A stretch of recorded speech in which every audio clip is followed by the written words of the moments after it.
Okay, folks, it's 6:30, so I'll call the meeting to order. And before we do that, I'll do a territorial acknowledgement.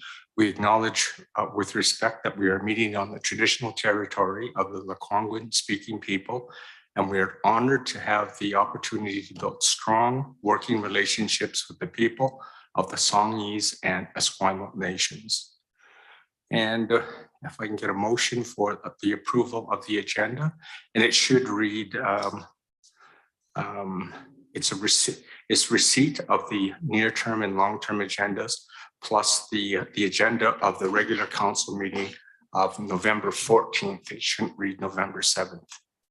Could I get a motion, please? Thank you. Councillor Day, seconder. Councillor Grove. All in favor? Okay, that's unanimous.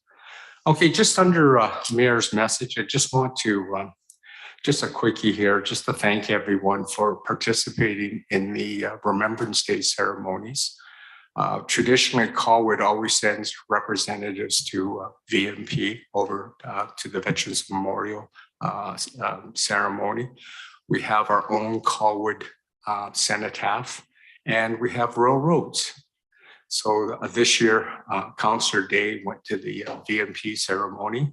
I attended the Colwood cenotaph with Councillor Jordison, Councillor, what's I have? Oh yeah, Councillor Olsen and Councillor Ward. And at the rural roads, we sent Councillor Grove, and we made Councillor Jensen work. So again, thank you very much. The Colwood cenotaph one is growing every year. And it's pretty phenomenal, the number of people that are showing up to that. So, and what they've done, I just want to give kudos to the staff that were involved with just bringing it up to snuff right now. And along with West Shore Parks and Rec, was pretty phenomenal what they've done. I was so much more proud of that than what we've seen 4 years ago. So it was pretty phenomenal. So thank you very much to everyone. That's all I have. Do any of the councillors? Your Worship, the tradition historically or recently in Colwood with hybrid meetings is when we have an elected official participating remotely, we let it be known to the gathering. Right. So Councillor Ward is attending this meeting remotely from Chicago. Thank you very much, Councillor Ward. We see you on the TV screen. Thank you very much for that reminder. And I knew I had to do that. Adoption of and receipt of minutes. May I get a motion for adoption of the minutes of the regular council meeting held October 11th be adopted as presented? And if I could get one of the former councillors to move it and a former councillor to second it. Okay, there we go, Councillor Day and Councillor Jensen. And all those in favor? Okay, unanimous. Okay, inaugural meeting minutes. I get a motion, please, that the minutes of the inaugural meeting on November 7th, 2022 be adopted as presented. Thank you very much. Councillor Jordison, seconder. Councillor Day, all in favor? Unanimous. And public participation, I don't think we have anyone. Does anyone from the crowd wish to? Thank you very much.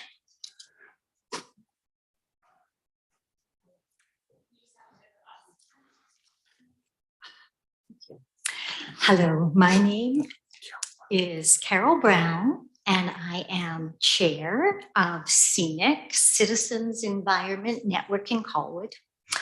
And I'm here this evening to congratulate on behalf of CENIC, the elected members of Colwood Council, and to welcome you to your new positions or returning positions. CENIC also wishes to express their support and encouragement for the draft Low Carbon Resiliency Climate Action Plan to hopefully be adopted this evening, and to provide we're also very happy that there is an opportunity to provide to Colwood community residents their chance to look at this draft and offer their support and encouragement as well as suggestions. Thank you. Thank you very much, Carol. Carol, did I hear you right? You're now the chair of Scenic again? Yes, you did. I am interim chair. I was just informed tonight, though, that interim might have a new definition and it might last for a while. But yes, we really appreciate Harley Gordon for what he did, but some other pressing issues are calling him away. So I am chair once again. Thank you. Thank you very much, Carol, for your community service. Okay, item number 6, notice of motion. I just read this out. This item will be brought to council for discussion at the November 28th, 2022 council meeting, that staff be directed to create a new process for the review of council remuneration and report back to council. There'll be a lot more details on this. We'll have more detailed motions when we come back to council. So that one is up and coming. So it's just a notice of motion at this point in time. Item 7, 7.1 external appointments. I've met with each of the councillors and individually, and tried to get what they wanted to do as far as some of the other external appointments, external committees. I tried to ensure that everybody got what they wanted. Couldn't always make it fit, but if they didn't get it as a primary, then they got it as an alternate, because some of these appointments are 2 years long. And so I tried to do the very best I could. I did send around a spreadsheet, and hopefully everybody is in agreement with this. So instead of going through each of the external appointments separately, we put them all under one, and I'll read them at this point in time. So the recommendation is that Councillor David Grove be appointed as the Director to the Greater Victoria Labour Relations Association Board and delegate for the annual general meeting, and Councillor Ian Ward be appointed as the alternate director, and that Councillor Ian Ward be appointed as director to the Greater Victoria Public Library Board, and that Councillor David Grove be appointed as director to the South Island Prosperity Partnership Board, and Councillor Kim Jordison be appointed as alternate director, and that Councillor Kim Jordison be appointed as representative to the Intermunicipal Advisory Committee on Disability Issues, and Councillor Misty Olson be appointed as alternate representative, and that Mayor Doug Kobayashi be appointed as representative to the, you're going to have to help me with this pronunciation, Tamuk Treaty Advisory Committee, and that's Councillor Cynthia Day be appointed as the alternate representative, and that Councillor Misty Olson be appointed as director to the West Shore Chamber of Commerce Board, and Councillor Ian Ward be appointed as alternate director, and that Councillor Dean Jensen be appointed as director to the West Shore Parks and Rec Society Board, and Councillor Misty Olson be appointed as alternate director. May I get a motion to cover all of those appointments? Thank you. Councillor Jensen, Councillor Olson, second. Any discussion on those? Call the question. All those in favor of the appointments? Unanimous. Move on. 7.2. If I could ask Ian Borhill, Director of Community Planning, to introduce our speakers tonight, Harold Cull and Ravi Parmar on the MOU Partnership Agreement in Principle with SD 62. Ian? Thank you, Mr. Mayor. So this item addresses a request from the school district to consider entering into an agreement in principle with the school district as well as the Village Initiative to support the creation of a community hub at the new South Colwood Elementary School to be located at Royal Bay. The Village Initiative, for those of you who aren't familiar, is a recently created network of service providers focused on the creation of new spaces for youth and family social programming in the West Shore and Souk. The City of Colwood is participating in this initiative at the staff level and is identified as one of its community partners. The proposed agreement in principle is intended to show municipal support for the idea of a new community hub for social services at Royal Bay, and thereby strengthen the school district's request for funding to the provincial government. It is in line with the MOU signed by the city with the school district in 2021 to work on projects of common interest and benefit to the community. Early planning for a future community hub proposed to be co-developed with the new elementary school is at the idea stage, and design details or estimated costs have not yet been compiled. Therefore, the proposed agreement in principle does not commit the city to any specific contributions of land or cash, and at this point is simply intended to enhance the approvability of funding requests to the Ministry of Education. Tonight, as you mentioned, Mayor Koyashi, we've got Harold Cull, Secretary Treasurer, and Ravi Parmar, Board Chair of the Souk School District, to support the discussion and address any questions you may have. If I could ask, they could be given the floor. Please, Ravi. Thanks very much. Ooh. Thank you very much, Mayor Kobayashi. I'm just going to move that slightly so I don't hear my own echo. Good evening, everyone. It is very nice to be able to be here at your very first council meeting on behalf of SD62. I certainly want to offer my congratulations to each and every one of you on your election and re-election as well. And I also want to begin by acknowledging, as the mayor did, that I'm honored to be here at City Hall and traditional territories of the Lekwungen-speaking peoples, the Songhees and Esquimalt First Nations, and also recognize the nations that SD62 has the opportunity to work with: the Sianu Nation, Beecher Bay, the South Nation, including the West Coast Pacheedaht Nation, and Chalneth, and thank them for sharing these beautiful lands with us on this very chilly Monday evening. I want to also recognize some of my colleagues joining me in the audience today. We have Trustee Sandra Beaton to my right, Trustee Trudy Spiller to my left, as well as our Secretary Treasurer, as it was acknowledged, Harold Cull, all three of them Colwood residents. Thanks very much to Ian for providing some background on why we're here. I want to first off start off by saying schools are pretty special places. I know, like me, you probably all can think of a special moment you had when you were in school. For me, one of those moments was my first day at Mill Stream Elementary School in Langford. My family had just moved to Langford, and I remember feeling such a sense of belonging and welcome and connection, and this feeling of safety on my first day. Again, schools are special places, and today I had a front row seat to see that in action. Today, after 2 months delay, we were really pleased as a district to open our new middle school, Centre Mountain Leyland, in Langford, to all of our students and staff. It was an exciting day for the students and staff to be able to go into this new school after spending the last couple of months in their temporary spaces. I can assure you that it is a beautiful building, and we are so incredibly lucky to have it in our community. But here in Colwood, we're pretty lucky as well. We've got great schools, and of course, at the top of the list is our new Royal Bay Secondary School.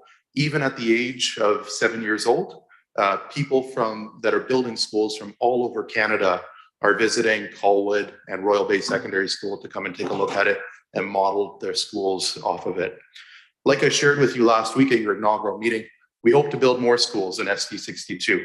We have a robust capital plan focused on building new schools in areas where we're seeing significant growth.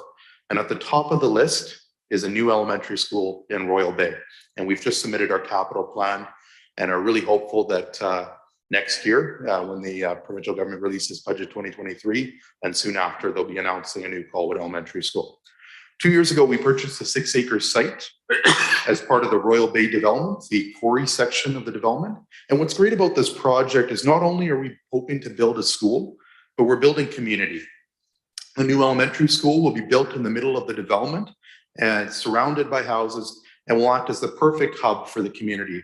And that's why I'm here, to talk to you about partnership. As Ian said, you have an opportunity to partner with SD62 and the Village Initiative to create something special, something unique in this province. We're asking you to consider signing an agreement in principle. We've shared with Colwood staff, and I just want to take an opportunity to acknowledge Robert and all of the staff in the city of Colwood. They've been a tremendous resource to our staff in SD62, and we've got a tremendous working relationship at the staff level. But we've shared with Colwood staff our wishes that the proposed school design would include designated community space for not-for-profit groups to better service the needs of our community members. And what's great about that is we have the Village Initiative, a new organization on board, and they represent, as Ian said, many of these social agencies that are based in our community. And we want to see Colwood come to the table and consider making investments in sports and recreation like ball fields, all-weather playing fields, and other community assets like sports boxes. But that's not all. You could also explore investments in the arts, like community spaces for artists and entrepreneurs.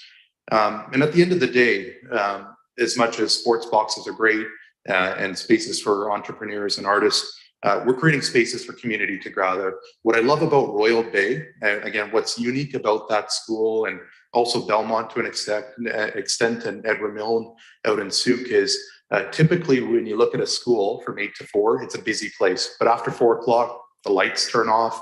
Occasionally there's a rolling light, and it's usually the custodian cleaning the school.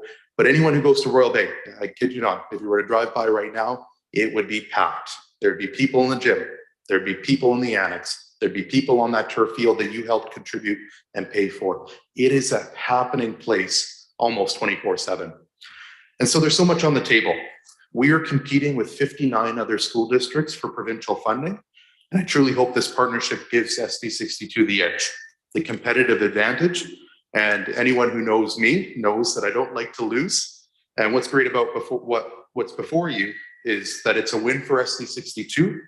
It's a win for social service agencies, a win for the city of Colwood, and most importantly, it's a win for Colwood residents.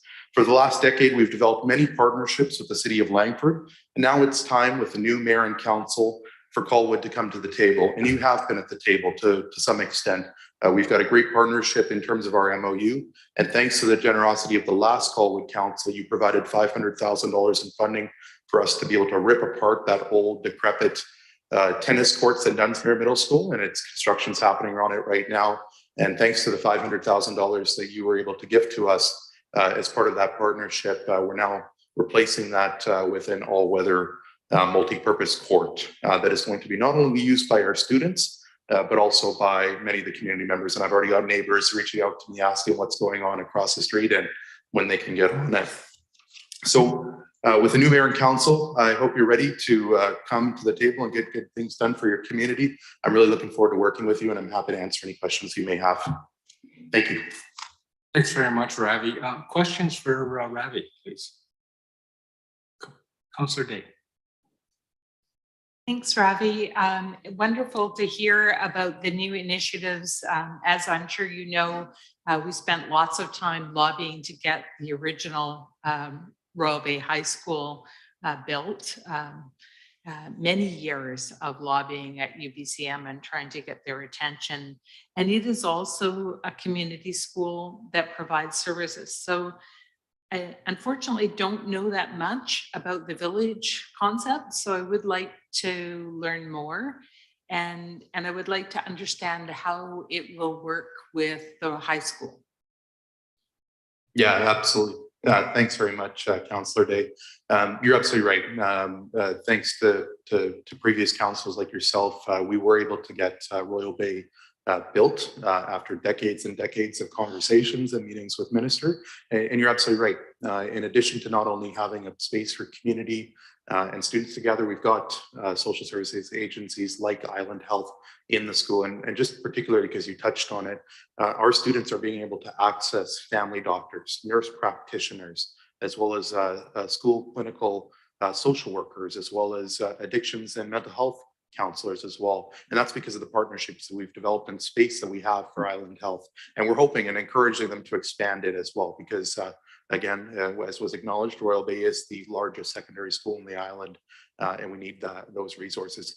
Obviously, I can't speak on behalf of the Village Initiative, but what I will say is it's an organization that represents many agencies. And I understand Cindy Andrews, who is a spokesperson for the organization, who may be watching in the interwebs this evening, will be presenting to Colwood Council in the new year about the work that they're doing. But they came and presented to our board a few months ago and asked for them. And I should acknowledge that they were the ones that were spearheading this from their perspective. And so they've got money to bring to the table. One of the challenges that social services agencies face that they've shared with us is abilities to have space. And they feel that if we're able to build our school and include them, they'll be able to bring a capital contribution to the table, not only to have a space, but again, to have a space right in the heart of a community for families to be able to access and for our students to be able to access as well. So I'm sorry I'm not able to provide you more detail on the Village initiative, but we certainly feel very confident they're going to be a strong partner at the table.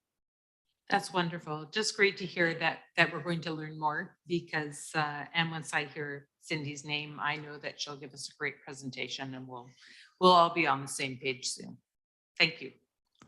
Thanks very much. Councillor Jansen. Yeah, thank you, Mr. Chair.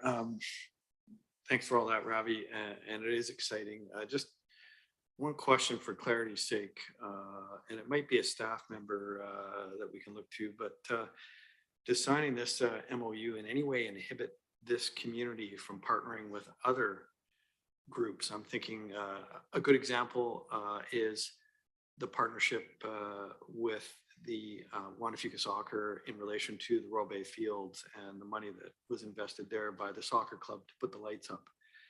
Does this in any way inhibit or prevent that, or is there any exclusivity or anything like that? I don't see that, but I would like some clarity. Yeah, through the mayor. Thanks, Councillor Jansen. Absolutely not. In fact, we need more partners to the table. I have conversations with Juan de Fuca Soccer all the time. I get lobbied by the folks at Juan de Fuca Lacrosse all the time as well. They need more space. And so the more partners at the table, the better. And again, what's great about this is it puts pressure on the provincial government. I go and talk to the minister frequently, and I'm sorry, I know I'm taking much of your time, but I go and talk to the minister frequently, and they usually end, and Harold has a similar conversation on the bureaucracy side, and they say, we just gave you money for a school. Can you give us a break for a couple of years? But again, this, what we have before you, is unique, not happening anywhere else in the province, and puts extra pressure on them because we need that school. We want to start construction. It's flat, it's ready to go. We can't wait 2 more years because 2 years from now, it's going to be surrounded by houses, and we're going to be busing all those kids out to Colwood Elementary because Wishart's full, Happy Valley's full. I think you get the point. Yeah. But thanks very much for the question. Thanks. Councillor Jordison. Hi, Ravi. I guess my question is, some of these projects seem extreme in scope, from multi-court refresh at Dunsmuir Middle School to the expansion at Ruth King's Elementary. So I'm just trying to understand what is actually being expected of the city. Like, is it a partnership, or are we the funding barrel to provide these things for the school? Like, it feels to me like a partnership is one thing, but it feels a bit of a muddied water. School districts should be supporting their assets and that sort of thing. So I'm just wondering, what's, besides being able to offer these services and that sort of thing to the community and the space, like, what's in it for the city besides just providing funding? If that makes any sense. Yeah, absolutely. These are your kids. These are our kids from 8 to 4, but these are your kids. These are the people that live in your community.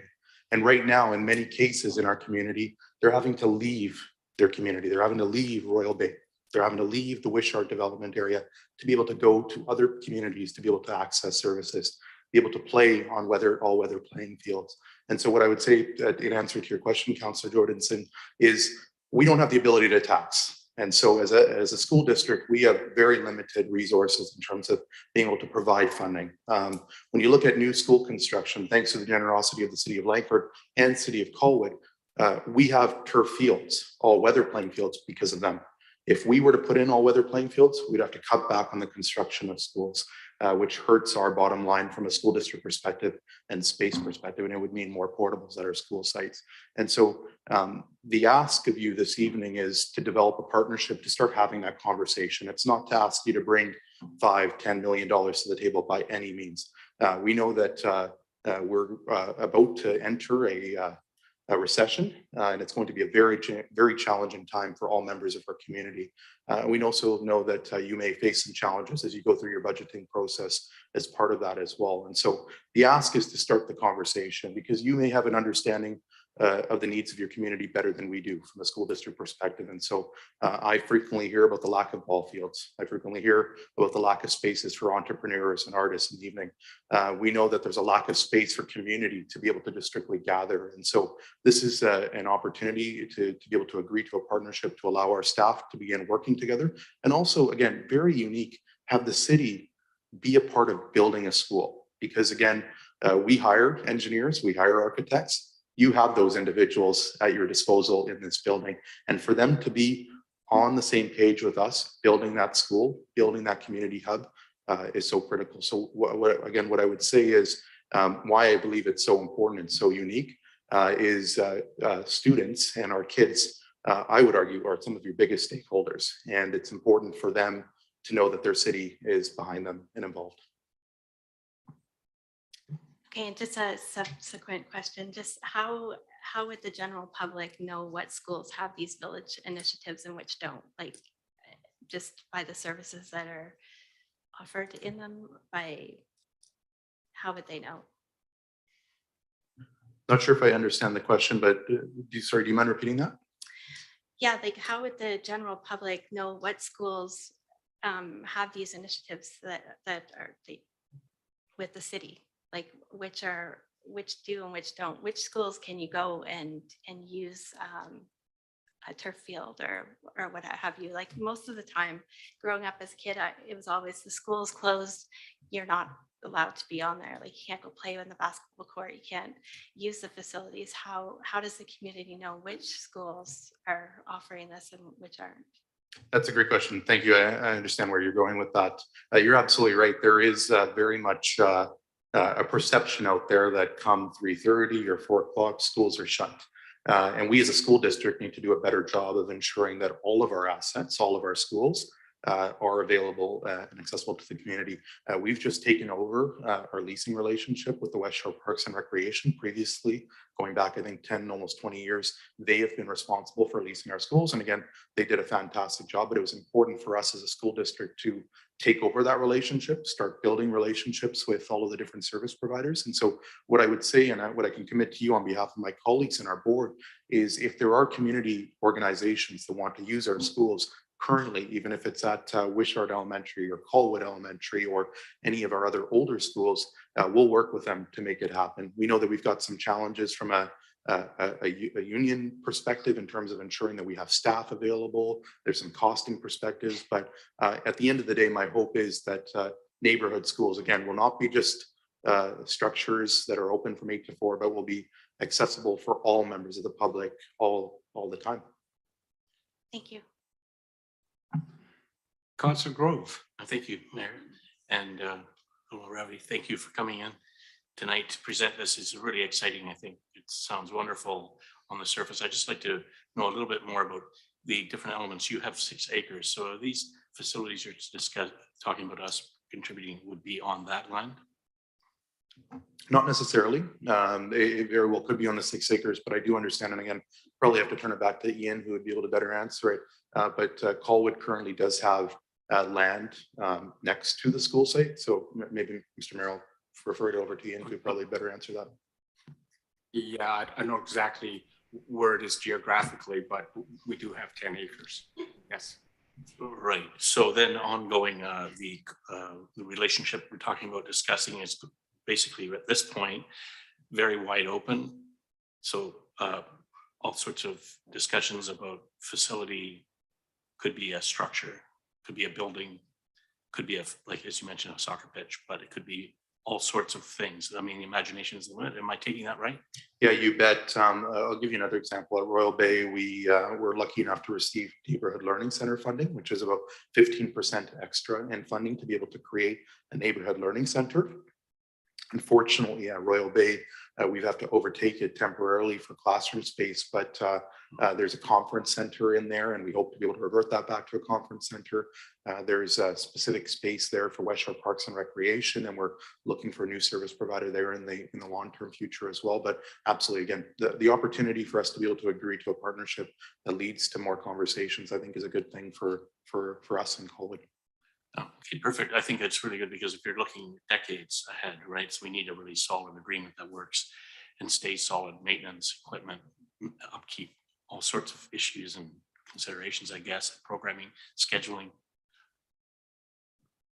I think that's great. Thank you. Councillor Ward. Thank you, Mr. Mayor. I think my question was really answered, but first I would, offer you my congratulations, Ravi, on your re-election, and congratulations to Trudy and Sender on their election. Really, I was interested in what the scope of the project would be in terms of what beyond just sort of a community meeting site might be there. And then, looking at the Village Initiative, I think it's certainly a great one. The interdisciplinary group that makes it up is really a who's who of social service providers. So I guess in terms of the operating model, with them contributing funding, would they ultimately preside over, and this feeds into Councillor Jansen's question, I think, as well, would they sort of be the overarching kind of facility managers, if you will, or would that reside with the school district, or is there a partnership model that would see all sort of three contributing entities and their subsidiary partners kind of managing any future development there? Yeah, thanks very much, Councillor Ward, for the well wishes. Hope you're doing well in Chicago. To answer your question, I don't think we have an answer specific to that. I think it would be part of the conversations that would flow from this principle agreement in principle that hopefully we would be signing. We know that we're not experts on those aspects of social service agencies, and they're obviously bringing capital to the table. So it very well could be that they own what they have on our site, or it very well could be a model in which the school district acts as a landlord or again, a partner in some kind. So it'd be too early for me to be able to speculate on what that would look like. But again, my hope would be that we would have conversations with the Village Initiative and the City of Colwood with regards to that. Thank you. Appreciate it, Ravi. Thanks very much, Ravi. I just want to make a quick comment here in summary. Personally, I'm all for this. I'm all in on this, and I just want to congratulate you and the school district, because this is just a very unusual initiative to be taken on by a board of trustees. And I just think it's pretty phenomenal what you're doing, and it's smart business because you're leveraging facilities right now across our community. So it's just smart business. Now the devil's in the detail. I must admit that, and the more I do, the more due diligence I do on the Village Initiative, I go, wow, there's some pretty big names and people that are involved in this. So I'm encouraged by this. So, the agreement in principle, to me, I'm all for it. So anyways, thank you very much. Again, great initiative, and you're gone far. You're thinking outside the box. So thank you very much. Thank you very much. So there's a recommended motion on the in the minutes that council endorse the agreement in principle, and I'm just going to make sure I underline that term, agreement in principle, to partner with the Board of Education and School District 62 and Village Initiative on the South Colwood Elementary School project to better serve the needs of children, youth, and families in our community. Could I get a mover? Councillor Day, thank you. And a seconder, Councillor Jensen. Discussion. Any other discussion? Oh, Councillor Day, please. Here we go. So I was feeling a little unsure, just because I didn't have all the background on this, but I do note, I think it's page 1 of the attachment of the MOU, notes that the parties can agree to amend or terminate this protocol at any time. So we do have plenty of flexibility along with the signal that we would be giving with this motion to make any amendments if we receive more information that leads us to have any particular concern. That this is not tying our hands, if you will. And I do have great faith. The Healthy Schools Committee has done some amazing work over the last few years. And I certainly have been involved with many of those players on other committees that I've served on. And I've found the work to be very beneficial and very child-centered, which is really our hope, that all of our kids would have all the services that they need without having to travel quite so far afield, because when you need certain specialties, you often find yourself trying to figure out how to juggle the 3 that are left at home while you take the other one to do something else. So I support the protocol, and I believe we have the tools to make any amendments necessary in the future. Thank you very much, Councillor Day. Councillor Ward. Thank you, Mr. Mayor. One of the perils of online participation is you miss out on the opportunity to move or second, but lest there be any confusion, I just wanted to express my support for the MOU at this stage. I concur with what you had said, Mr. Mayor, that with due diligence on the Village Initiative, you look at the list of partners there, and it is an impressive list, and I think they bring a lot to the table. And I think the school district has the right idea in leveraging what could potentially be a really great facility in an area, and this is where my bias shows as a resident of Royal Bay, that an area that really wanted a community facility like this and has looked for something like this and would greatly welcome it. So I look forward to to continuing to work with the school district on this and seeing it come to fruition. Thank you. Thank you very much, Councillor Ward. Seeing no other hands, I will call the question. All those opposed to the motion? Seeing none, it will be adopted unanimously. Thank you very much. Move on to 7.3, the draft low carbon resilience climate action plan. And Rachel Buskey, I understand you are presenting this. Thank you.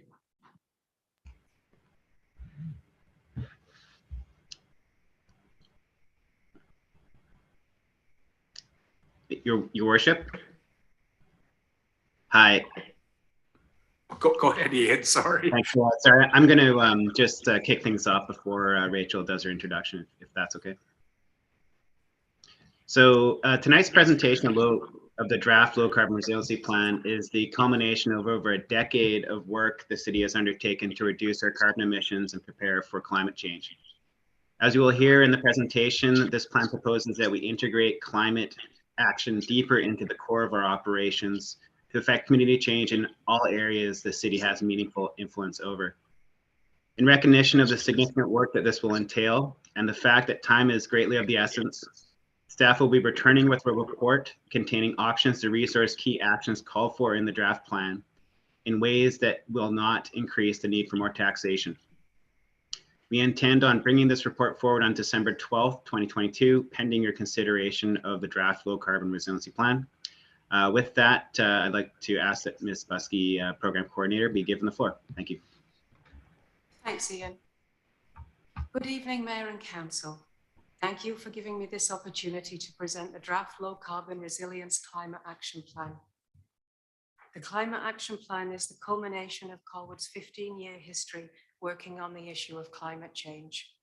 The climate action plan represents 10 months of work during 2022, and I would like to sincerely thank city staff and external stakeholders, including the West Shore Chamber of Commerce, School District 62, Capital Bike, Scenic, Vancouver Island Health Authority, and members of the development community, among others, for contributing their time and knowledge to help us develop this plan.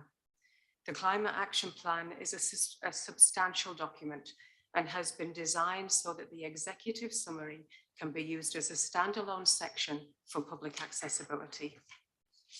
This evening, I would like to introduce the combined CEA and Flipside consulting team that guided the development of this document. From Community Energy Association, we have Peter Robinson.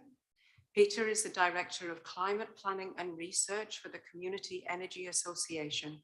Peter's CEA experience includes delivering 54 community and 13 corporate energy and emissions plans, creating and updating energy and emissions inventories, and being a research advisor for community energy planning, getting to implementation in Canada, and numerous other publications.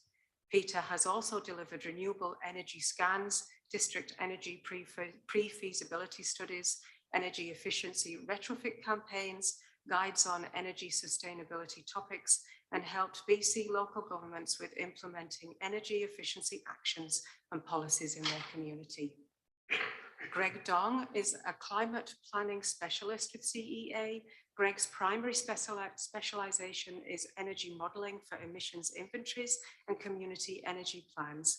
Greg developed CEA's first corporate energy and emissions planning model, evaluating sector and source-based energy and emission reductions from actions on fleet transportation, corporate buildings, and corporate assets. And from Flipside, we would like to present Dr. Alison Shaw. Dr. Shaw is a climate change and sustainability expert and organizational professional coach.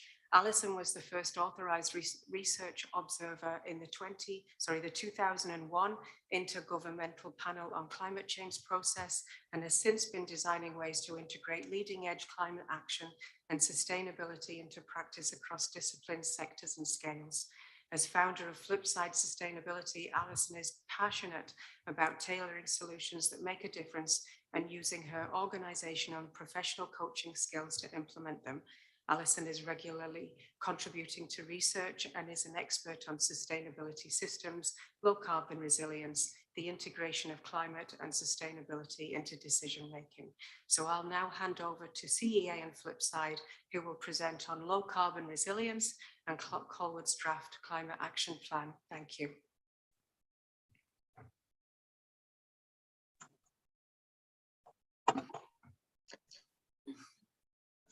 Thank you so much, Ian and Rachel, for those introductions. Hopefully everyone can hear me okay? Yes, we're good. We can see your slide package too. Wonderful, thank you. So yes, thank you so much for having us and also having us at your first council meeting. So yes, as Rachel and Ian have said, yeah, we'll be presenting, of course, on the Low Carbon Resilience Project. And of course, Rachel already introduced us, so I don't need to do that. So I'll just hand over to Alison, who I think is taking the next slide. So. And Alison, you're on mute. Thank you, everyone, for having us here tonight. It's a pleasure to be able to convey the work that Community Energy Association and Flipside Sustainability have been working on for the past 10 months. And we'd like to commend the Colwood staff and all of the relevant stakeholders, as Rachel mentioned, that have contributed to the development of this plan. So thank you so much. In terms of our slides tonight and our presentation, we'd like to just provide an overview of the project, giving you an understanding of low carbon resilience, which essentially is just taking climate action and ensuring that climate action assesses climate risks as well as emissions reduction. So we see this as a real opportunity for local governments moving forward. Our approach has been engagement oriented through numerous avenues. And we have, as mentioned, taken a lot of the regional and local data, plans, assessments, and strategies that are climate related in the city of Colwood and also the CRE, and applied a low carbon resilience lens to them. Peter and Greg have been working on the greenhouse gas emissions inventory and modeling. And we'd like to bring you to the conclusion of how all of this comes together in a final deliverable. So as mentioned. I'm sorry, just one thing, Alison. I'm noticing some audio issues on my end. I'm not sure if they're being on the council chamber end as well, or if Councillor Ward is also experiencing those. Yeah, there's some feedback. Yeah, I'm getting that as well. Yeah, there's just a tiny bit of feedback. Can everyone understand her though? Yeah, everyone understands you, Alison, so thank you. Okay. As long as we're good. So as mentioned, we've been working on this low carbon resilience plan for the past 10 months through the typical planning processes of preparing and engaging relevant stakeholders, assessing what's been done in terms of plans and strategies, and then building out stakeholder comments, staff comments, as well as the data to build the plan itself so that it's an evidence-based plan. And it's gone through review with all of the relevant partners as well. And in terms of engagement, an engagement strategy was developed that included 3 staff and stakeholder workshops and a couple of public surveys to ensure that we were engaging the Colwoodian public in the development of this as well. So what is low carbon resilience and what makes it different? So the reason that the Community Energy Association and Flipside are working together is because typically climate action is focused on emissions reduction, but in British Columbia, especially after last year in 2021, we're starting to understand what climate risk means. And a lot of local governments are really interested in ensuring that they're adapted and resilient toward climate risks into the future. And so low carbon resilience is essentially a step change in climate action that coordinates adaptation, so to projected climate risks over time, and also to key vulnerabilities that exist in communities right now, mitigation or emissions reduction. And critically, it also not only focuses on doing adaptation planning and mitigation planning together, but focuses on how climate action can actually facilitate or advance sustainability goals at the local scale. And we talk about the co-benefits of climate action, essentially those additional benefits that we can look for when we're embedding low carbon resilient solutions. So this particular approach has been tried and tested in communities across Canada and in particular communities within the province of BC. The city of Nelson, the city of Port Moody have both undertaken low carbon resilience plans. And between these two communities in particular, what they've found is that there's streamlining that happens when you're essentially building an interdepartmental cross-sectoral team in your community to talk about climate risks and emissions and ways to adapt and mitigate, as well as advance sustainability goals. And so some of those efficiencies relate to, cost savings. You're building one plan instead of 2, fewer workshops, less consulting time, and more consolidated actions or systemic actions, we like to say, for the community to sink their teeth into.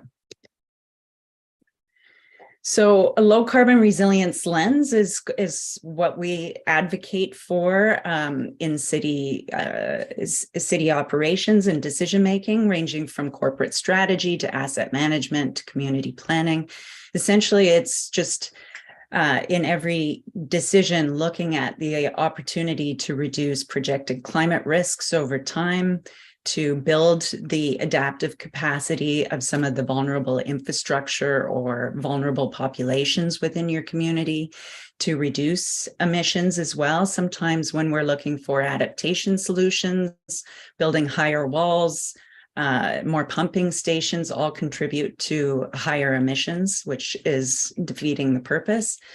And similarly, when we're looking for emissions reduction solutions, often we can build like highly efficient LEED certified buildings in floodplains and kind of erode the benefits of that infrastructure. And so really the goal is to look at the data, the climate data, and ensure that you're advancing low carbon resilience approach that reduces emissions, reduces climate risks, and advances co-benefit goals. So co-benefits are the positive social, cultural, economic, and environmental benefits of a policy or action that aim to reduce climate change risks and emissions. And so, as I said, when we're thinking about integrated climate action, we can also think about climate solutions that multi-solve across different sustainability pillars.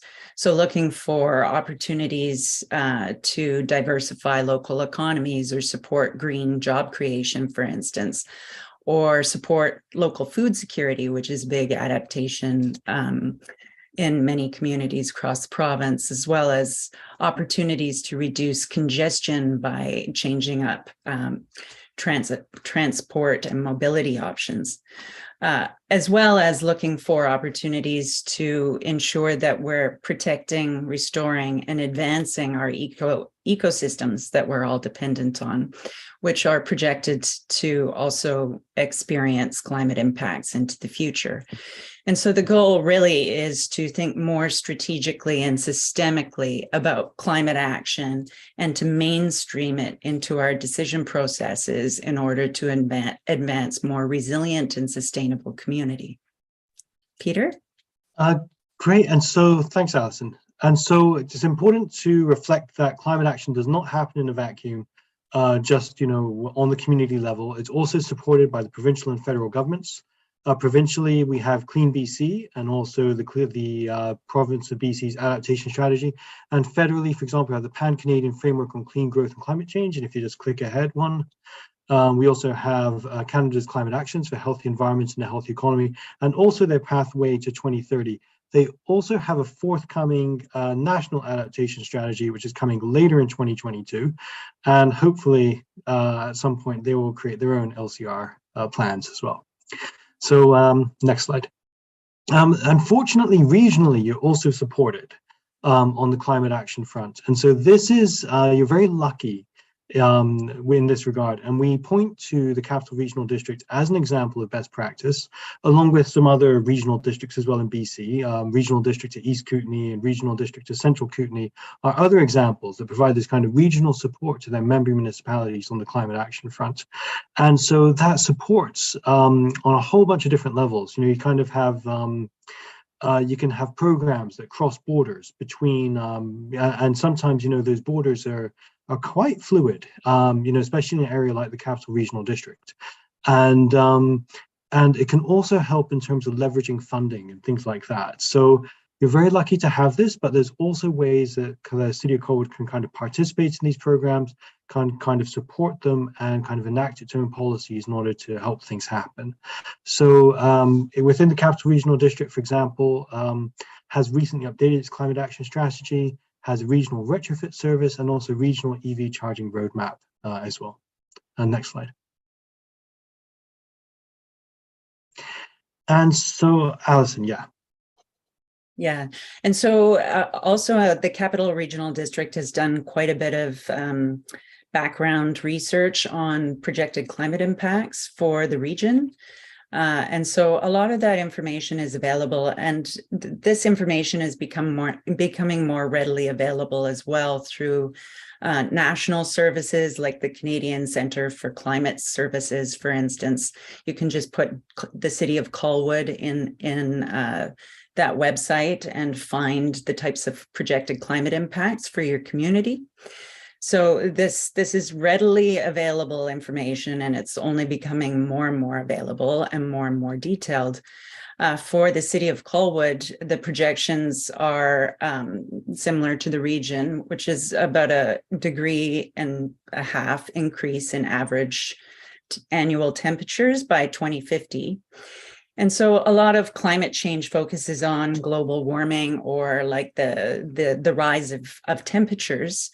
That's what we hear a lot about in the media. But actually in the science, the situation with increased annual temperatures is actually, it also influences precipitation events and seasonal variability. So under projected climate changes, to the degree that Colwood can expect to face, we would be seeing drier summers, extended periods of drought, wetter winters, more frequent and intense rainfall events and precipitation events, and also more frequent and intense extreme weather, including winds and storm surges and so forth. But we'd also see incremental changes such as sea level rise, which is projected to be, just under 1 meter by the end of the century for Colwood and region. And we also have to start thinking about these concurrent or cascading effects of climate change as well. So we saw that last year with the heat dome leading to drought, leading to wildfires, which led to, eroded landscapes that led to significant floods. So these climate change risks are kind of dynamic and complex, and what I'd like to leave you with is that a lot of the data to really consider them in our decisions when we're talking about capital investment and infrastructure is readily available. And so this is where we need to go in terms of protecting our investments. So through the process, we updated your greenhouse gas emission reduction targets. You had greenhouse gas emission reduction targets previously in your official community plan, but these were updated. And so through the process, we created both absolute reductions and per capita reductions. So the Intergovernmental Panel on Climate Change in its 1.5C report recommended that communities reduce their emissions by about 50% by 2030 and 100% by 2050. Now, you're a growing community, growing quite quickly. So we split that out into per capita as well as absolute in order to account for that growth. And because obviously every additional vehicle on the road, unless it's electric, is going to provide upward pressure on your greenhouse gas emissions, and every new building that's connected to the natural gas network is also going to provide that kind of upward pressure, even if it's a very efficient building.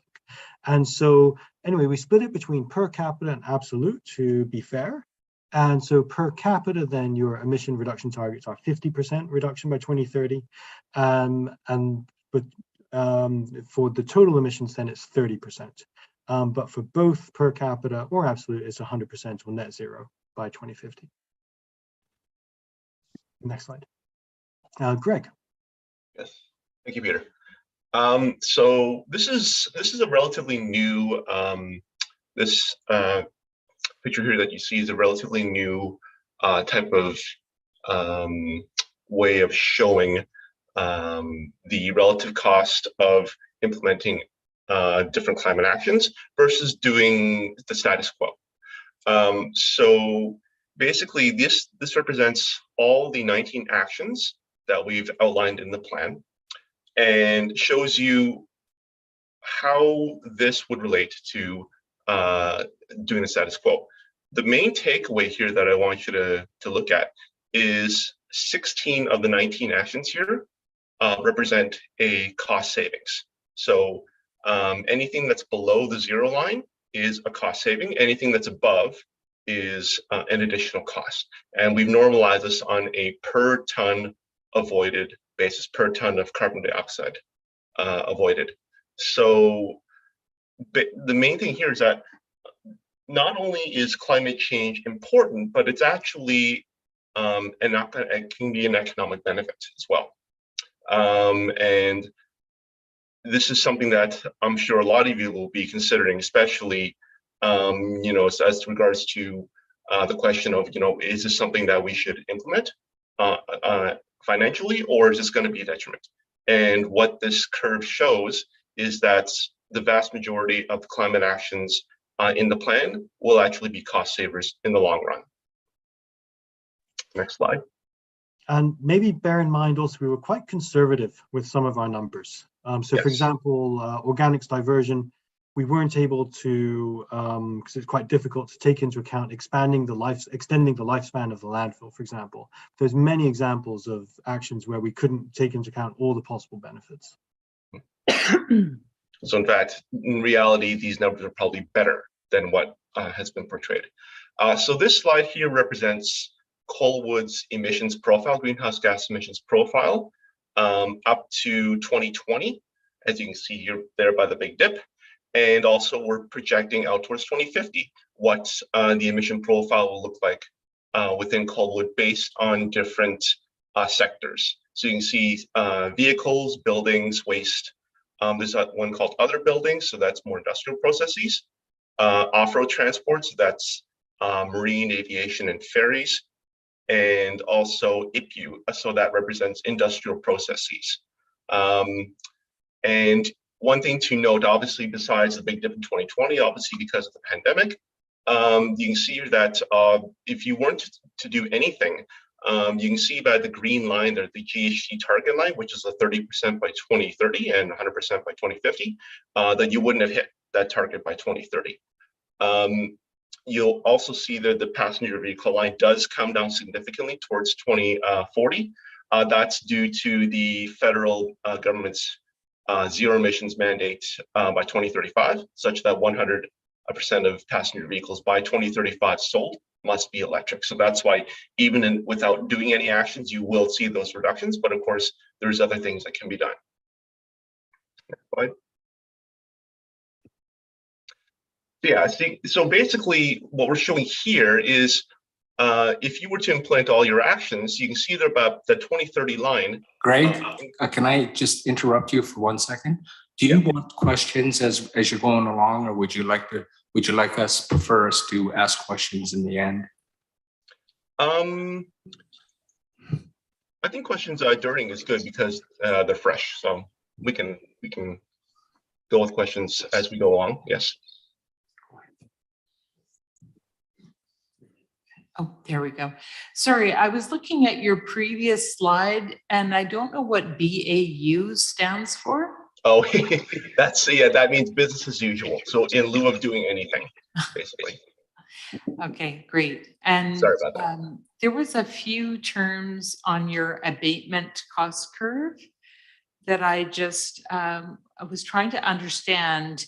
Now, we are already diverting our residential organics, and you're showing that as a cost of $7 a ton.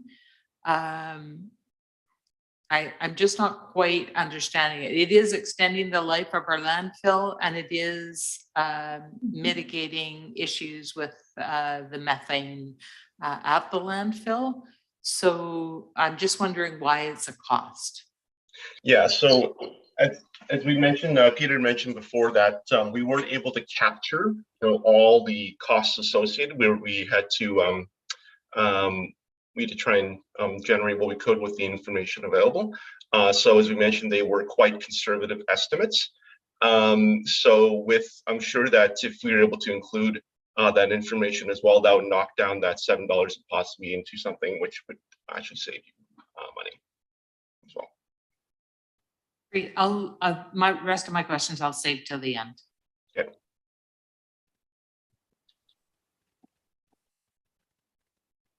Yeah.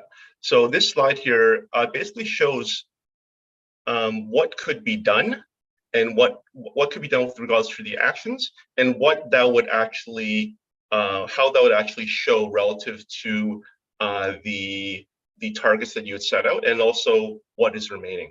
So if you look there by 2030, you can actually see that you will meet your 30% target by 2030. And you can see there the bulk of the emission savings will come from electrifying passenger vehicles. So this goes above and beyond the status quo. Like I said, even though the federal government will require zero emission vehicles by 2035, you need to actually get the infrastructure in place. And especially on Vancouver Island, the Lower Mainland as well, that's often an area where we see communities going above and beyond. So we see an additional reduction there. We're also seeing more reduction also from deep retrofits and residential heat pumps.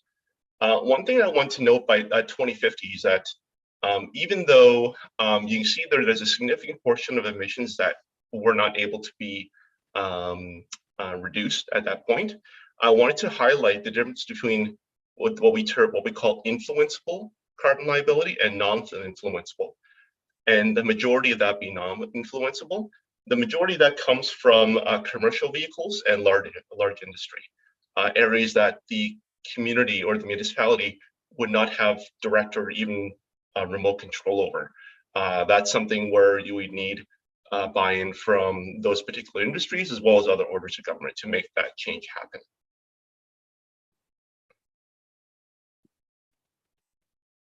So all of that is the data that we put together as best as we could in order to really kind of synthesize it into relevant and effective low carbon resilient approaches or solutions, or in your plan in particular, we called them pathways.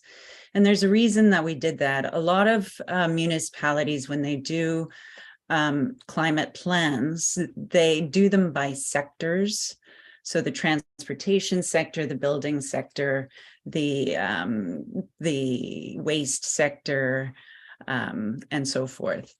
And so in this plan, to encourage this more systemic thinking about not only opportunities to reduce emissions, like we just heard about from CEA, but also opportunities to reduce emissions that also are reducing climate risk, we decided that the pathways approach would be the best way to convey that. And so there's five main pathways that we've identified that the city of Colwood can start implementing low carbon resilience in. That ranges from policy and leadership, all the way to like connected urban and natural systems. So ensuring that you're also considering your natural assets that are providing certain waste, storm and water services, as for instance, all the way to a thriving circular economy and eco-innovation hub. And so these are things that are starting to characterize climate action plans, but are fairly new. The emphasis of climate action planning, of course, is on the high emitting sectors, which is the buildings and transportation sectors. And so in this plan, we talk about transportation, not in isolation, but as part of land use decisions that the community is making, for instance, toward connected and complete communities. And we're not talking about just efficient buildings. We're talking about buildings that are efficient and certified, that are located in areas that are protected over time from various climate risks. So we've come up with these 5 integrated pathways, 13 different strategies in the plan, and 53 tactics that the city can essentially look at and choose from in a prioritized manner. And I'll just say a few words about this slide. So one of the things that we requested by staff, which was an excellent idea, was also to include in the plan some ideas on how individuals can also reduce their emissions and also increase their resilience. And so this slide just kind of gives a quick summary of things from the emissions reduction perspective. And it says, just let's look at an average family of 4 living in Colwood, and it's, kind of spells out what that average level family of 4 might look like, and then splits out what those emissions are going to be in that pie chart there. So you can see waste, you know, driving the SUV, driving the car, heating the house and hot water, plane flights, unfortunately, you know, those vacations do come to quite a bit of emissions, and then meat and dairy. And so it really gives you a sense. And, you know, then, you know, somebody can look at something like this and think to themselves, well, if we're going to reduce our emissions, let's say by, you know, let's aim for half, you know, in the next 10 years or get to zero by 2050, you can really start to see how you might be able to do it in terms of kind of some of the choices that you make, you know, in terms of, say, like composting some of your waste, you know, eventually transitioning those vehicles to electric, you know, retrofitting that house over time to an air source heat pump.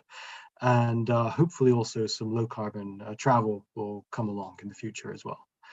And I guess the next slide is just a thank you, and then we have questions. So thank you very much. Questions at all? Councillor D. Thanks. So one of the questions that I think residents would like an answer for is, what is the best way for them to calculate their greenhouse gases? Because, you know, you have your nice little slide there, but then, you know, maybe people, you know, that doesn't quite fit their household or their lifestyle or whatever, but you can more easily change something if you can actually look at it and measure it. Do you have any recommendations? So I believe the District of Saanich has an online calculator.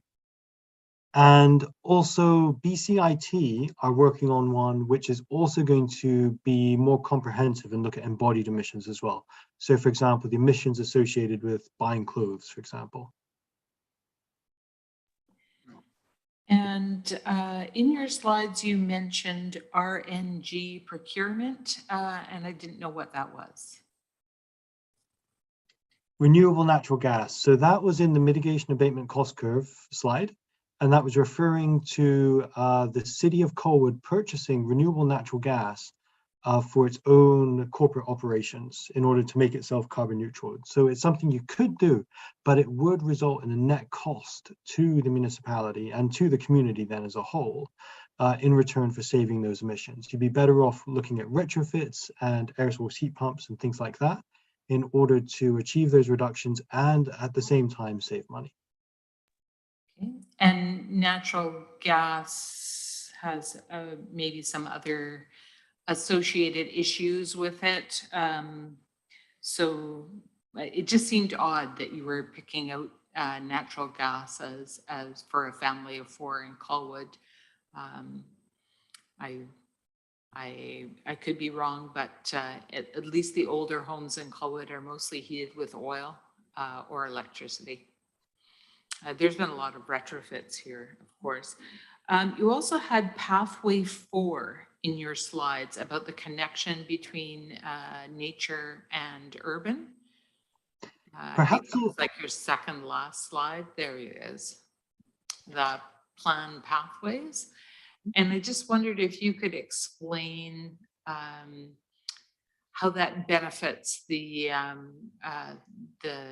program. Through your worship to council, perhaps I'll just take the natural gas question, and then Alison, you can take pathway 4. Sure. So through your worship to council, just quickly, why picking out natural gas? Heating oil would be the dirtiest fuel for someone to use to heat their home, followed by propane, followed by natural gas. And then there's a sharp increase in cleanliness when you get to, say, electric baseboards, and then finally air source heat pump. And that's essentially the improvement. And to be honest, on the natural gas side of things, we're probably underestimating the emissions from natural gas. I don't know if you saw the report that came out in the news today about fugitive methane. And so we think actually natural gas might be quite a bit even dirtier than we had anticipated. Our emission calculations, actually, we follow province of BC best practice guidance, and we don't actually take into account any account for fugitive methane emissions. So that's something else. Alison, would you like to take it on pathway 4? Yes, thank you for the question. Nature-based solutions, such as natural assets like urban forests, wetlands, street trees, as well as green infrastructure solutions such as permeable pavements, green roofs, these types of things are emerging as strategic opportunities for local governments to reduce their climate risks into the future. So for instance, increasing the permeability of your community through green space and through protection and expansion of your natural assets can actually help prevent flood risk in the community, especially under projected precipitation events into the future.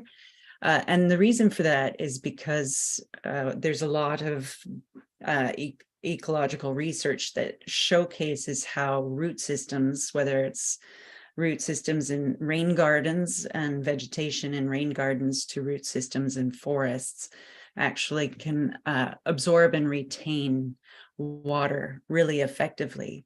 And so this supports communities by preventing storm flow in stormwater management systems, for instance. So it takes the burden off of existing stormwater infrastructure. In addition, it has all of these other benefits. For instance, if you encroach onto wetlands, for instance, you're also dealing with some pretty significant emissions from those wetlands. So you're kind of contributing to the climate problem. But if you're protecting these types of natural assets and expanding them in your community, not only are you limiting flood risk, which is a big area of interest right now, but you are also protecting your community from future heat domes, future heating events in the summer months, for instance, through shading and through the moderation of community temperatures that urban forests, for instance, can support, and just the process, the ecological process of evapotranspiration supports the moderation of temperatures over time. And so there's all of these additional benefits to protecting your green spaces as you develop. One of which that I'm sure all of you are familiar with is supporting the mental health and well-being of your community members and providing those green spaces that were so coveted during COVID, for instance. There was a big race to these natural spaces and these green spaces in our communities.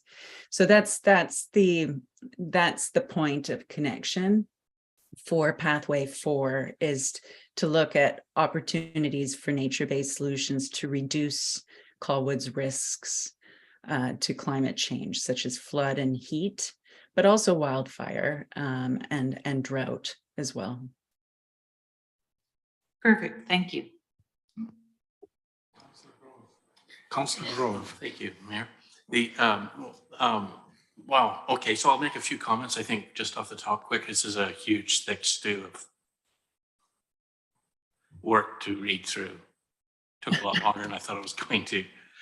But it's fascinating, it's important, because I think we need to, the urgency is now, so it's time to act now. So this is great, we can go forward. I think it's all needed and I'm thrilled to be a part of it. I think part of the trick will be to communicate this to the public, but perhaps we could look at it as a point of leadership with council. We can act strongly from the council. City can act so that we can make a good model to follow. And there are lots of people out there who are concerned. I think they don't know for sure what to do. There's always money involved, so people hesitate. I like your plane, if you don't fly to Mexico once a year, you save thousands. You can put that into an alternate landscape in your yard, water retention or some such. Perhaps what we need to do is build a model of the ideal Colwood family. We were looking at the average family. It gets a bit risky. that's again where I think that a lot of us touches on individuals feeling obligation to do things and feeling resentment that maybe they can't, or maybe they're being expected to behave, to look like good citizens as opposed to dirty, polluting citizens or something. It can be a little tricky, that whole business, I think, which means I feel that we need to draw that back for myself anyway, look at a city perspective and how the city can provide that leadership. And we can only hope the federal level, the provincial level, with this, a stroke of a pen can make a massive difference. If you look at France ordering parking lots to have solar panels, any 80 spaces or more in one stroke, just a big national sweep. So hopefully that will come, because then underneath that we can do a lot of things. I was wondering if in this process, how it goes forward, there's the public, I understand, and then this will be coming back to council as a finished plan if we approve this here. So there will be opportunity presumably to discuss things like so-called renewable natural gas, which is a bit of a contentious term for a contentious technology. Likewise, hydrogen, which is a lot of people think has got some great promise, and I have a different opinion of that. And we just need to have the process or the ability somewhere to pipe in, and I'm not sure where that goes from here. So if I approve this tonight, right, the draft, which is great, I support it. But in that process, how do we go about that? So that's one question, I guess. That's really all I have to say. There's lots more to say, obviously. It's a huge thing and it's great. So thank you for that. Well, thank you so much for the comment. I mean, really, I think what CEA and Flipside would like the council to take away tonight is that these types of actions are within your jurisdiction, and not only within your jurisdiction, but there's advantages to these types of actions that elevate the role of the municipality in terms of you know, those strategic opportunities that you can take now to build greater resilience in your community and sustainability in your communities over time. And to your point, I'd really like to just reinforce that, because a lot of individuals are feeling climate anxiety right now. And really, it's not up to the individuals. You know, a lot of the effective climate solutions are things that can be done at a community scale, and in terms of just thinking differently, thinking more systemically about the decisions that we're making. And in terms of your input on this draft, perhaps I can hand that to Ian.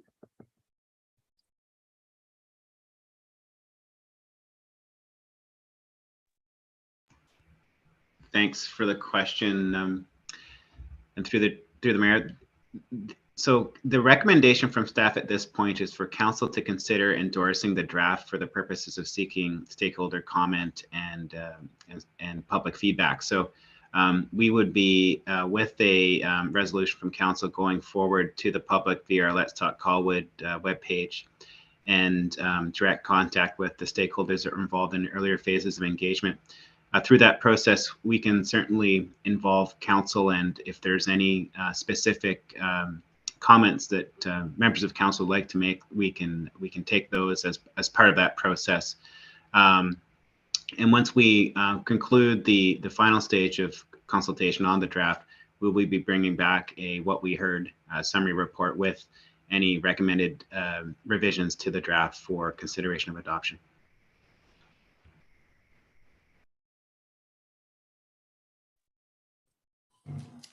Hi, I just wanted to say thank you for the great detailed and comprehensive report. It's great. Regards to pathway for the connected urban and natural systems, I just had a question. It's been in the reports that we looked at where it was broken down into on track to meet and to strive for. So the one that really got me was it states ecosystems are supported but not thriving if we were just on track to meet. And I'd like to think that we could do better than that. And I'm just wondering at this point, are we just striving for on track to meet, or is there room to suggest otherwise, like to strive for more? Oh, there's always room to strive for more. Yeah, so I think a large part of that came from the effects of land use changes as well as projected climate impacts on the ecosystems that surround Colwood. And so there has to be consideration of both of those drivers of change for the ecosystems in decision making and pathway 4. Does that answer your question? Councillor Ward? Thank you, Mr. Mayor.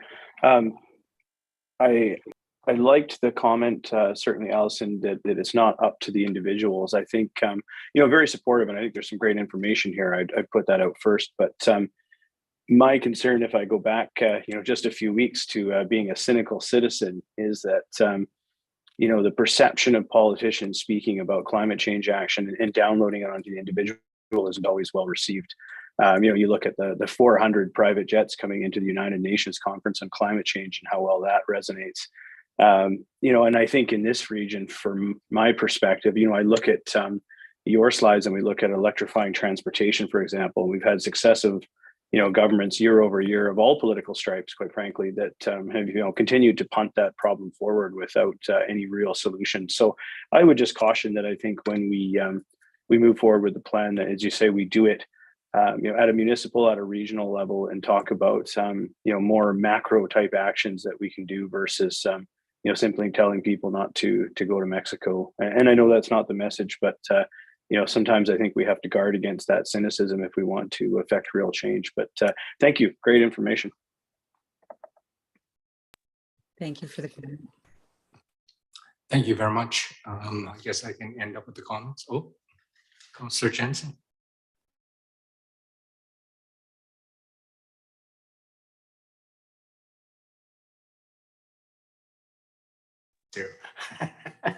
And just thank you very much, Peter, Allison, and Greg.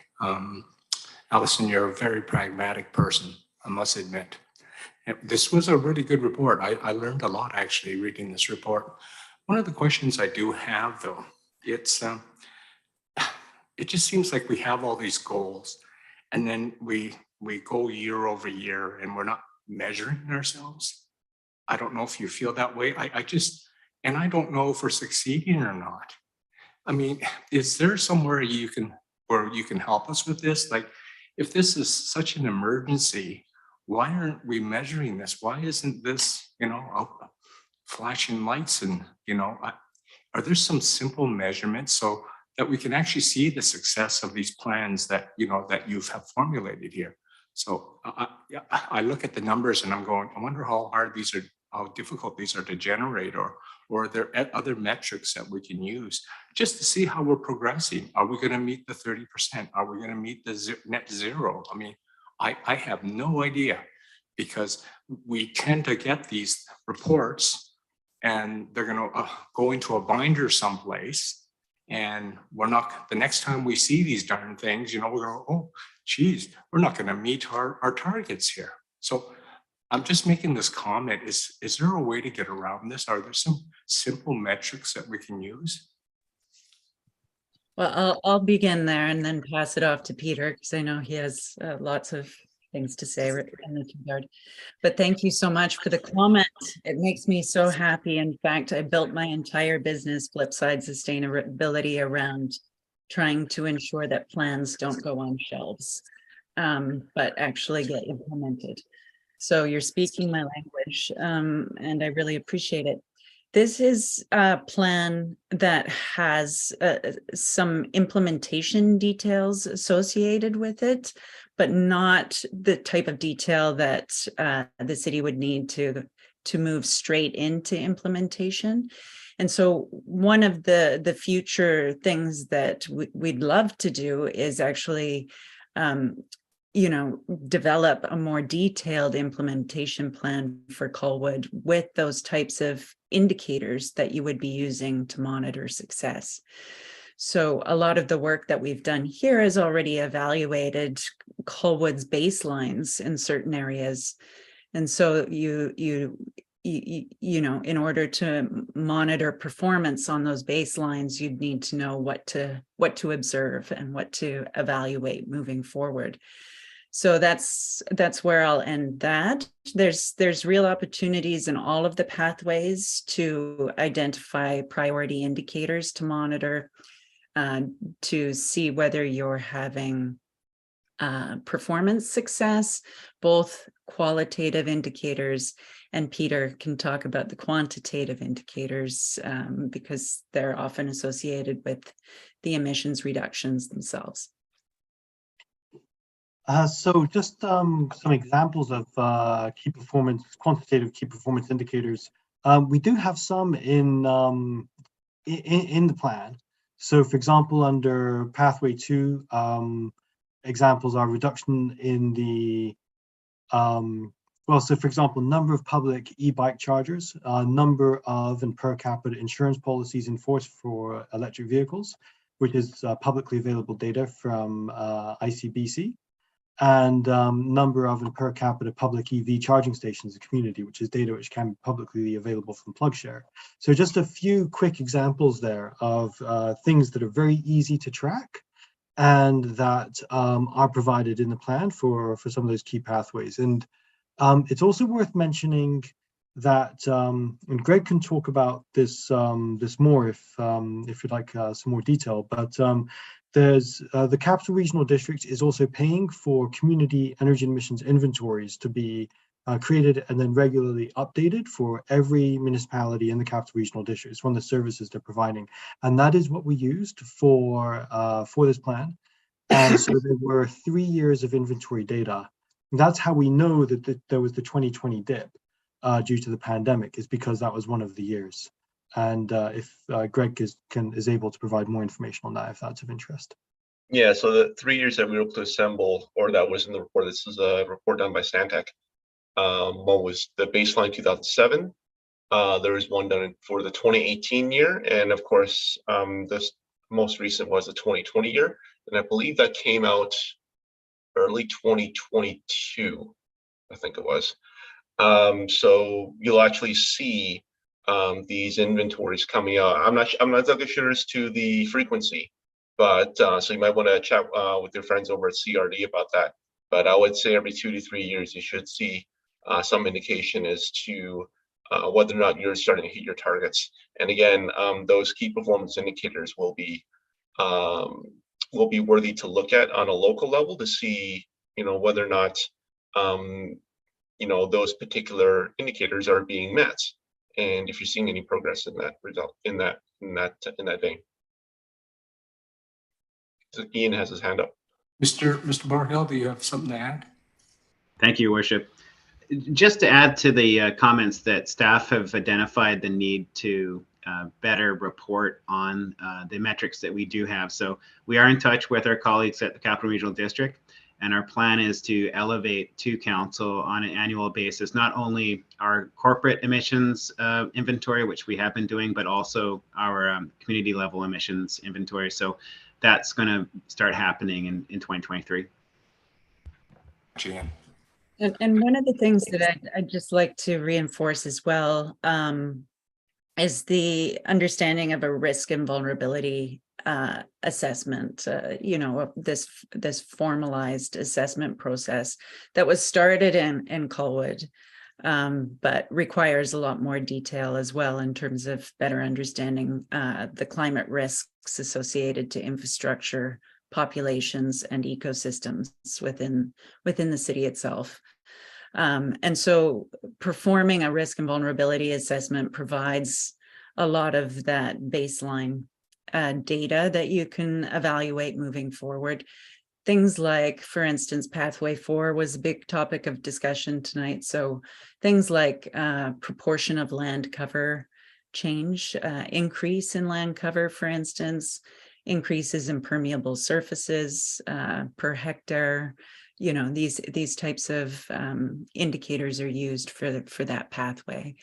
But a risk and vulnerability assessment update every 4 to 5 years is also a great way to monitor the reduction in climate risks over time. So the motion by Councillor Jensen is that council endorse the draft low carbon resilience climate action plan for the purposes of seeking public and stakeholder comment. Can I get a seconder? Councillor Day? Any discussion? Any further discussion? Seeing none, call the question. All those in favor? Unanimous. Thank you very much. Move on to 7.4. Greg Shaw, our Assistant Fire Chief. Endorsement of the Community Emergency Preparedness Grant application. Thanks very much, Greg. Good evening, Your Worship and fellow council members. I'm here tonight to summarize our grant application that we recently put in through the Community Emergency Preparedness Grant application. This application had a time-sensitive date of October 21st, and part of that application also required a resolution for council for support of our grant request or our application. Due to the election timing, we weren't able to get in on time, so that's why we're here tonight seeking your endorsement for approval for our application to move forward. The item that we're looking for is to enhance our training facility, our training containers, and that is a digital video system that creates a realistic live fire effect without having to utilize live fire to put our firefighters at harm's way. Be pleased to answer any further questions that you may have at this time. Any questions? Or, can I get a motion? Or okay. Councillor Jensen, seconder. Councillor Grove, I'll get you this time. Sorry about that. Any other further discussion on this? Ian's good. Okay, thanks very much. And all those, anyone opposed? I tricked you. I just wanted to make sure you're paying attention to this. Okay, thanks a lot. So it's unanimous. 7.5, Josh Andrews, Engineering Lead Capital Projects, Bexel Place Sanitary Sewer Extension, Award of Contract. Thank you, Your Worship. Okay, Bexel Place Sanitary Sewer Connection 2022. Sorry if that's a little loud. So some of the background mostly covered in the report is that the Bexel Place two stratas located on Bexel Place were constructed in 1992 and their sanitary sewers were connected to a communal septic bed located at 807 Bexel Road. The city was given at the time the option to purchase that property on which the septic bed is located for $1 if and when the city would connect the stratas to the municipal sewer when those connections were available, and they're available. In order to do so, two connections are required. One is connected from the cul-de-sac down to Fulton Road, and the other connection is to Sewell down the other way. Those designs were completed and tendered in September. The tender closed in October, and we received 3 bids. We're compliant, and we're now recommending that council award the construction contract to Coast Utility Contracting, which is the lowest compliant bidder, and also authorize the mayor and corporate officer to sign the construction contract on behalf of the city. For the budget, as the report states, it was increased to $430,000 in the, I can't remember which fund, the sanitary sewer capital reserve fund, and the low bid Coast was $297,885. The remainder of that budget will be used for the decommissioning, engineering, and construction contingency to satisfy those aspects of the agreement. Hopefully everything else is covered in the report, but if you have any specific questions, I'd be very happy to answer them. Councillor Day. Thank you. So the contract is for just under 300,000, but I'm sorry, I missed the amount you said that was budgeted for this item. Yes, so the council previously increased the approved sewer system expansion capital budget to $430,000. Okay. And within that budget, we need to decommission the on-site system, design, construct the new system. Okay. So it's just sort of was surprised by the amount that was budgeted. That's, you know, $130,000 more than what the contract is.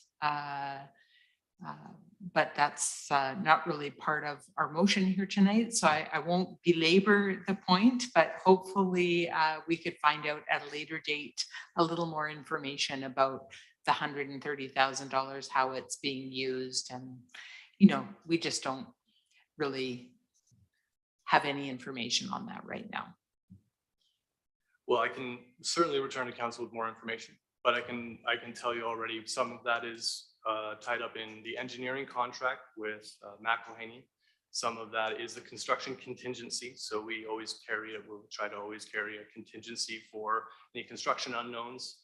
And then a big portion of that will also be just an earmarked fund for the decommissioning. So we have estimates of that. I believe the decommissioning was about estimated to be 50,000 to decommission the existing system.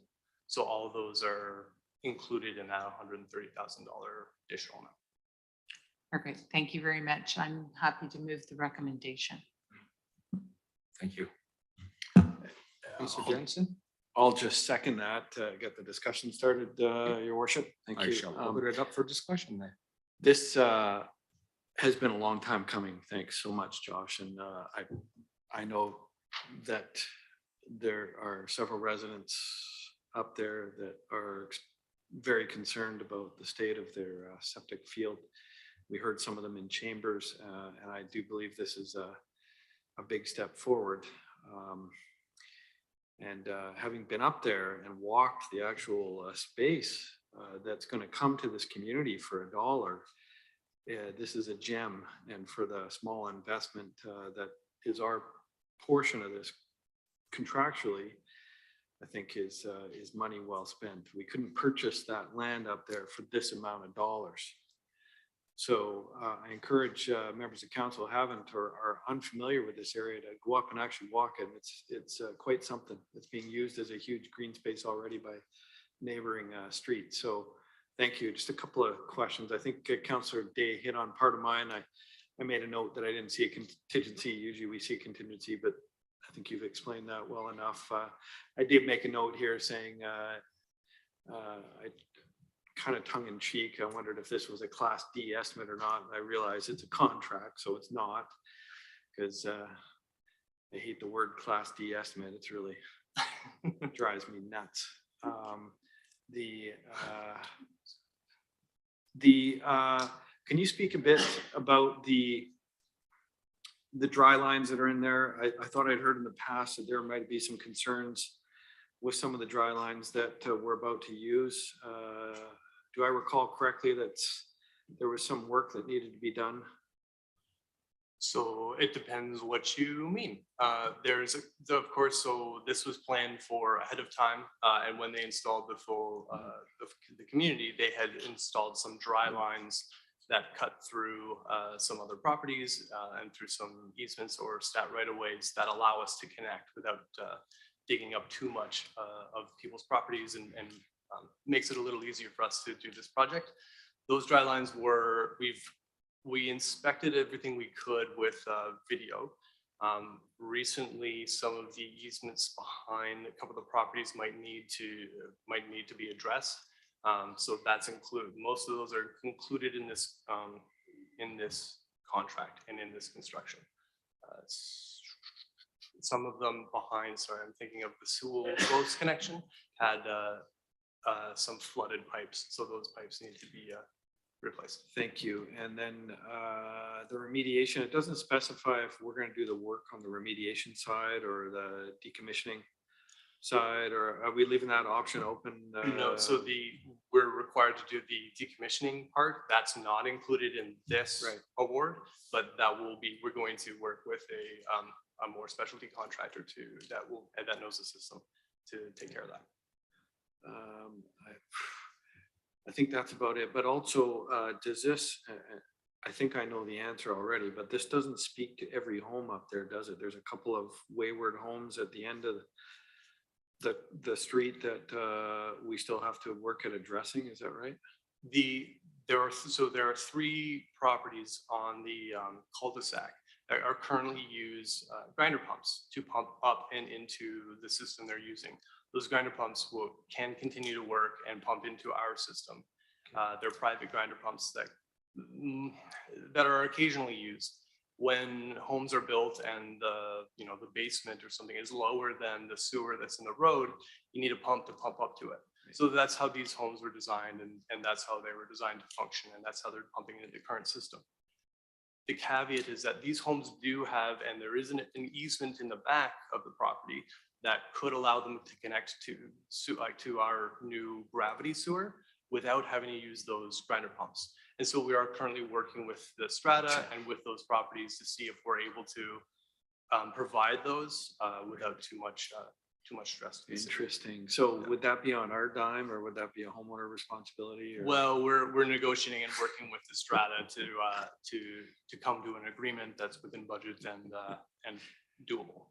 So it's murky. I get it. I would use that word. Thank you so much. Councillor Ward.